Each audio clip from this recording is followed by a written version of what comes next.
लेकिन इस वक्त एक और बड़ी खबर आ रही है और वो है कि टीएमसी सांसद नुसरत जहां ने अपनी शादी को लेकर एक बड़ा बयान दिया है। नुसरत जहां का कहना है कि कारोबारी निखिल जैन के साथ उनकी शादी भारतीय कानून के हिसाब से वैध नहीं है। उनकी शादी टर्की के कानून के मुताबिक हुई थी, जो कि भारत में मान्य नहीं है। नुसरत का कहना है कि जब शादी वैध नहीं थी तो तलाक का सवाल ही नहीं उठता है। नुसरत ने एक बयान जारी कर कहा कि हम काफी पहले एक दूसरे से अलग हो गए थे। कोलकाता के बिजनेसमैन निखिल जैन से नुसरत जहां की शादी 19 जून 2019 को हुई थी। नुसरत ने यह भी आरोप लगाया है कि उनके पति ने उनके खाते से पैसे निकाले। इस बारे में उन्होंने ये भी कहा कि बैंक से भी उन्होंने बात की है।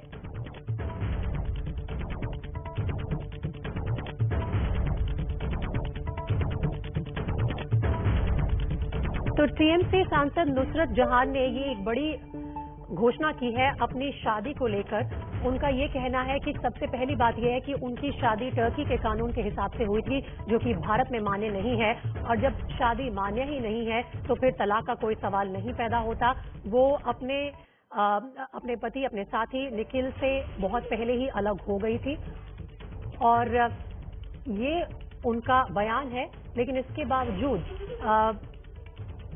देखिए कि नुसरत जहां ने ये एक बड़ी घोषणा की है आज अपनी शादी को लेकर।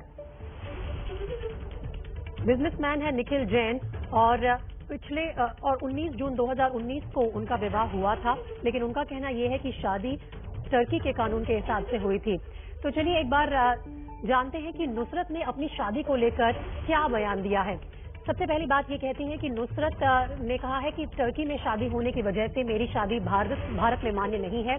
दूसरी बात, नुसरत ने कहा कि अंतर धार्मिक विवाद स्पेशल मैरिज एक्ट के तहत नहीं हुआ। नुसरत के मुताबिक कानून के मुताबिक उनकी शादी नहीं हुई, ये एक लिव इन रिलेशनशिप था। नुसरत ने यह भी कहा है कि जब शादी कानूनन नहीं हुई तो तलाक का सवाल ही नहीं उठता। साथ ही अगले पॉइंट में नुसरत के मुताबिक मैं अपने पति से काफी पहले से अलग हो चुकी थी और इसे जाहिर नहीं करना चाहती थी। चलिए सीधा चलते हैं मेरी सहयोगी मनोज्ञा लोहेवाल के पास, जो इस वक्त हमारे साथ जुड़ रही हैं इस तमाम जानकारी के साथ। मनोज्ञा, ये बताइए कि इस विवाद का अब क्या कुछ सॉल्यूशन है नुसरत के हिसाब से? जब वो यही नहीं मानती कि वो शादीशुदा हैं, तो फिर वो सिंदूर वाली तस्वीरें और मैरिज सर्टिफिकेट भी एक सामने आया है, उन सब का क्या मतलब हो जाता है?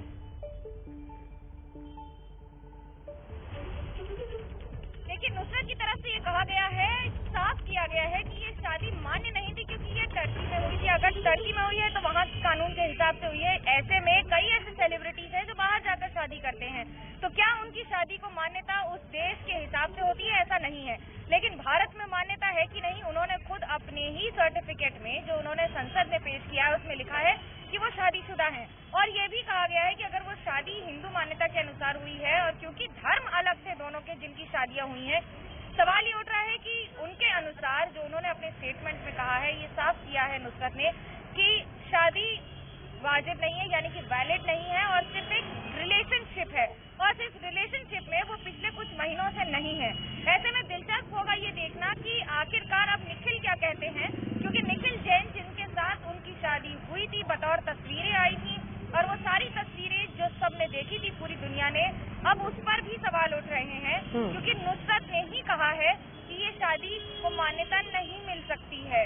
अगर ये कानूनी तौर पर मान्य नहीं है तो अब देखना ये भी होगा कि नुसरत के साथ निखिल, और तंज कसते हुए निखिल के ऊपर ये भी कहा है नुसरत ने बड़ी साफ शब्दों में कि जिस तरह से लोगों ने मेरे से पैसे मांगे हैं या मेरा बहुत सारा सामान उनके घर पर रखा है, उसे भी अभी वापस लाने की प्रक्रिया जारी होगी या क्या होगा। और एक आरोप और बड़ा संगीन आरोप लगाया है ये कहते हुए कि यदि कोई अमीर है तो वो किसी भी महिला का उपहास नहीं कर सकता है। बड़े कड़े शब्दों में इस तरह का एक स्टेटमेंट देना नुसरत से, देखिए नुसरत के एक अंदाजे बयां हमेशा रहा है कि वो हमेशा इस तरह के स्टैंड लेती रही हैं, भले वो सिंदूर लगाना हो, भले वो जगन्नाथ की पूजा हो या बाकी सारी चीजें हों।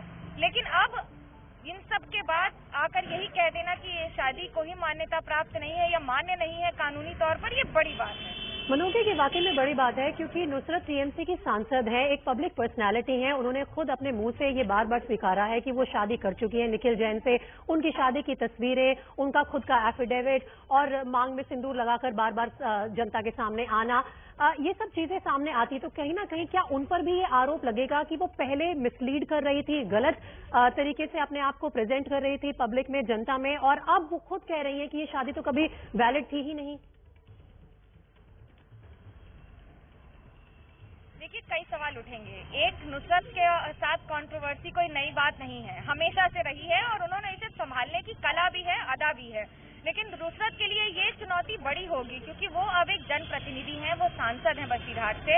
ऐसे में तृणमूल कांग्रेस की सांसद होकर और जिस तरह से उन्होंने अभी तक सबको जवाब दिए हैं, अब वो किस तरह से जवाब दे पाएंगी या देंगी, उसकी भी तैयारी करके रखी होगी। ये मानना बड़ा मुश्किल होगा कि उन्होंने अगर कोई स्टेटमेंट दिया है तो उसमें कानूनी जांच पड़ताल नहीं की है या फिर कानून के लोगों की या ज्ञाताओं की सलाह नहीं ली है। ये सब कुछ किया होगा, लेकिन इस पर अभी सवाल होंगे। याद रहे कि उनकी बातों पर कई बार फतवे जारी हो गए हैं जब उन्होंने कई चीजें कही हैं, भले वो नुसरत के बिंदी लगाने पर हो, नुसरत के सिंदूर लगाने पर हो, दुर्गा पूजा करने पर हो और खुद जाकर मंत्रोच्चारण करने पर हो। वो भी दिन रहे हैं जब उन्होंने करवा चौथ का व्रत किया है और अभी दिन है जब इस शादी की मान्यता पर ही सवाल उठ रहे हैं। मनोज, इस तमाम जानकारी के फिलहाल आपका बहुत बहुत